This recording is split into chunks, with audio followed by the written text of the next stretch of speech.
Good morning বন্ধুরা, রান্নার রহস্যে জানাই সকলকে স্বাগত। আর একই স্বাদের রেসিপি প্রতিদিন নয়, হাজারেরও বেশি নতুনত্ব স্বাদের রেসিপি নিয়ে চলে এসেছি রান্নার রহস্যে। আজকে আপনাদের সাথে শেয়ার করে নিচ্ছি বাড়িতে বানানো সিক্রেট শুক্তো মশলা দিয়ে শুক্তো। তো চলুন বন্ধুরা, বাঙালির প্রিয় এই শুক্তো সিক্রেট মশলা দিয়ে আমি কিভাবে রেডি করছি এবার সেটা দেখে নেওয়া যাক। তো শুক্তোর জন্য আমি বেশ কিছু ভেজিটেবলস নিয়ে নিয়েছি, নর্মাল যেগুলো দেয়, কাঁচকলা, ডাঁটা, বেগুন, উচ্ছে, রাঙালু, বিনস, তারপরে এখানে পেঁপে নিয়েছি, আলু নিয়েছি সামান্য, আর নিয়ে নিয়েছি শুক্তো মশলা যেটা আমি বাড়িতে বানিয়েছি। এর রেসিপিটা আগের দিনই আমি আপনাদের সাথে শেয়ার করেছি, লিংক দিয়ে দেবো ডেসক্রিপশন বক্সে। আর নিয়ে নিয়েছি বড়ি, এখানে ছোট বড়ি নিয়েছি আমি, নিয়েছি দুধ আর 5 ফোড়ন, চিনি, আর রান্নাটা ঘিতে করব, আর নিয়েছি তেজপাতা।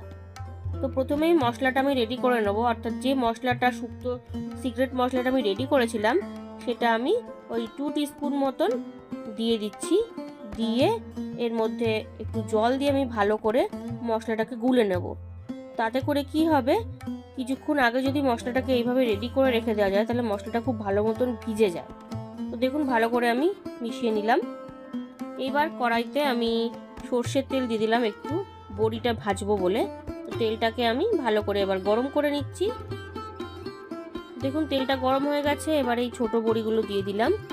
ছোট বড়িগুলো এবার একটু লাল লাল করে আমি ভেজে নিচ্ছি। তো মোটামুটি ভাজা হয়ে গেছে, এবার আমি বড়িগুলোকে তুলে নিচ্ছি।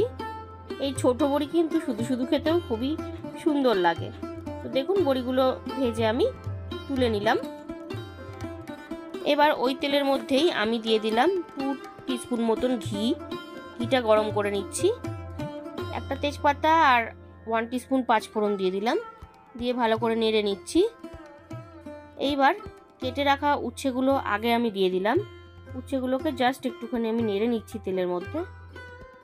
এবার একে একে সমস্ত সবজি আমি দিয়ে দিচ্ছি। আমি কোনো সবজি কিন্তু আলাদা করে ভাজবো না, আমি সমস্ত কিছু একসাথেই ভাজবো। যেহেতু আমি চটজলদি শুক্তো দেখাচ্ছি আর হোমমেড মশলা দিয়ে দেখাচ্ছি, তাই জন্য কিন্তু আমি আলাদা করে ভাজবো না, আপনারা আলাদা করে ভাজতেই পারেন। তো দেখুন ভালো করে আমি এবার একটু মিশিয়ে নিচ্ছি। তো ভালো করে মিশিয়ে নিয়েছি আপনারা দেখুন। এবার আমি এর মধ্যে সামান্য পরিমাণে একটু লবণ দিয়ে দিচ্ছি, যতটা লাগবে সেই অনুযায়ী দিয়ে দিলাম, দিয়ে ভালো করে আবারও মিশিয়ে নিচ্ছি। আপনারা অবশ্যই শুক্তোটা বাড়িতে ট্রাই করে দেখবেন, আশা করি ভালো লাগবে। তো দেখুন মশলাটা যেটা ভিজিয়ে রেখেছিলাম আমি হোমমেড, সেটা দিয়ে দিলাম আর সামান্য একটু জল দিয়ে দিলাম। এবার মশলার সঙ্গে আমি সমস্ত সবজি ভালো করে মিশিয়ে নিচ্ছি, মিশিয়ে নিয়ে একটু জাস্ট কষিয়ে নেব।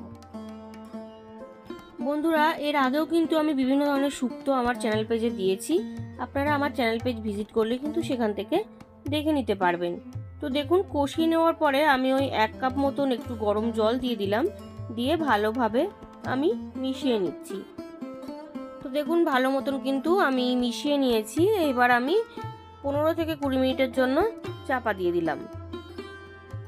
15 থেকে 20 মিনিট হয়ে গেছে, আমি একটু চেক করে নিচ্ছি। আপনারা দেখুন সমস্ত কিছু কিন্তু খুব ভালোভাবে সেদ্ধ হয়ে গেছে।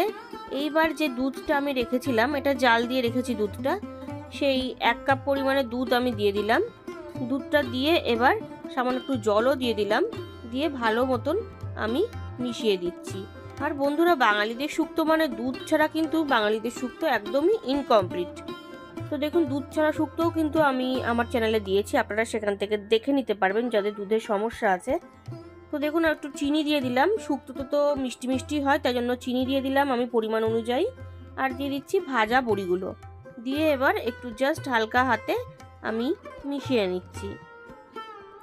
তো ওই 3-4 মিনিট আমি ভালো করে ফুটিয়ে নিয়েছি বড়ি দেওয়ার পরে। তো ফাইনালি কিন্তু আমার এই হোমমেড মশলা দিয়ে শুক্তো কিন্তু রেডি হয়ে গেছে বন্ধুরা।